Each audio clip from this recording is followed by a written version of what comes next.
রসায়নে Nobel পাওয়া দ্বিতীয় মুসলিম বিজ্ঞানী ফিলিস্তিনি বংশোদ্ভূত ওমর মুয়ান্নিস ইয়াগি।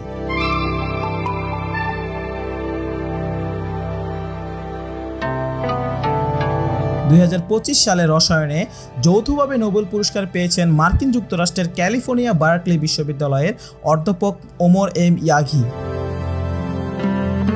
তিনি রসায়নে নোবেল পাওয়া দ্বিতীয় মুসলিম বিজ্ঞানী। 1999 সালে রসায়নে প্রথম মুসলিম নোবেল বিজয়ী হলেন মিশরীয় আমেরিকান রসায়নবিদ ডক্টর আহমেদ জাওয়াইল। বর্তমানে মার্কিন নাগরিক হলেও ওমরের জন্ম হয়েছিল জর্দানে এক ফিলিস্তিনি শরণার্থী বাবা মায়ের ঘরে।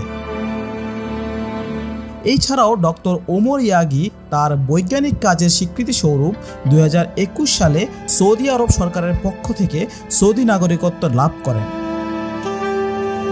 এটি সৌদি আরবের ভিশন 2030 এর লক্ষ্য পূরণে দেশের উন্নয়নে প্রতিভাবান বিশেষজ্ঞদের আকৃষ্ট করার একটি অংশ।